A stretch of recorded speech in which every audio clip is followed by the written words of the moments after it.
जय हिंद दोस्त। बता दूं कि यूपी पॉलिटेक्निक के अंदर लेक्चरर की भर्ती निकली हुई है। अब ये कितने पद पे निकली हुई है, इसके लिए कौन कौन लोग आवेदन कर सकते हैं, फॉर्म भरने के बाद इसका सिलेक्शन करने का प्रोसीजर क्या है, फॉर्म भरने के लिए आपको क्या डॉक्यूमेंट लगेगा, और सबसे इम्पोर्टेंट बात, इस वैकेंसी में इसकी जो सैलरी है इतनी जबरदस्त है कि आपको कहना नहीं है।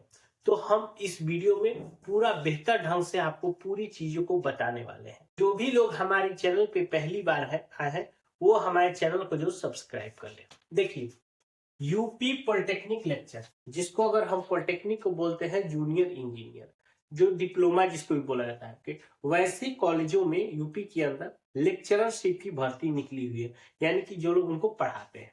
इस बार जो वैकेंसी है ये टोटल 513 पदों पे लिए निकली है, ठीक है।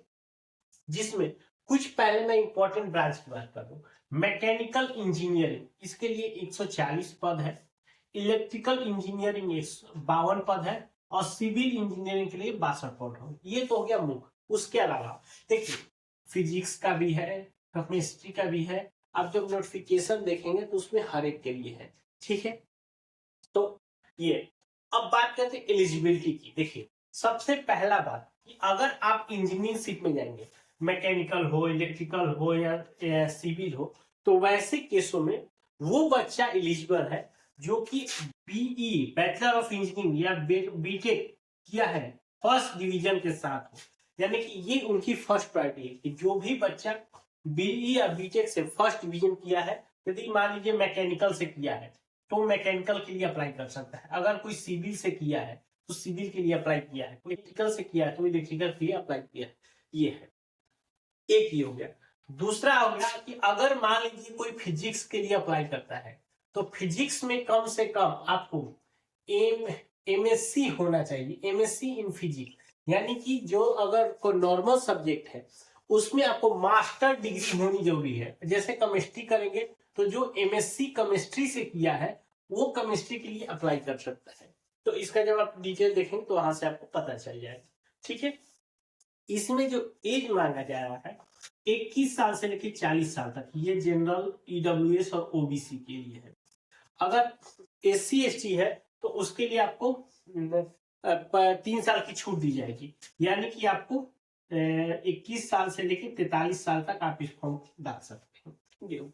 का फॉर्म भरना शुरू हो चुका है, जो है 2 दिसंबर से शुरू है, और 2 जनवरी 2026 तक आप इसको फॉर्म को भर सकते हैं। 1 महीना आपके पास टाइम रहेगा फॉर्म भरने के लिए, तो आप फॉर्म को जल्दी से जल्दी भर लीजिएगा।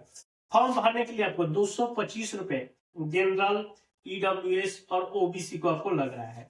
अगर कोई एससी और एसटी है तो उसको 105 रुपए का चार्ज देना है।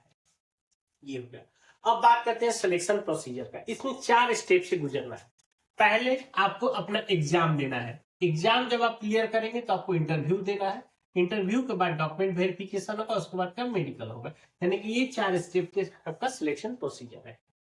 अब बात करते हैं सैलरी की। देखिए, इसमें आपको बता दूं कि जो सैलरी रहेगी जबरदस्त है, क्योंकि आपकी शुरुआती सैलरी ही 60,000 से प्लस रहने वाली है।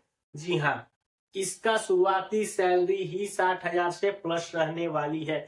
तो कितनी अच्छी सैलरी है, अब आप इसका अनुमान लगा सकते हैं, ठीक है।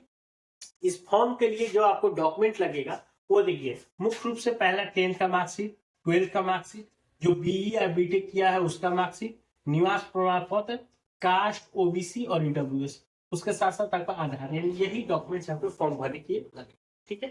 तो इसके अलावा अगर कोई और जानकारी चाहिए तो हमें नीचे कमेंट करके पूछ सकते हैं। मिलता है नए वीडियो में, तब तक के लिए।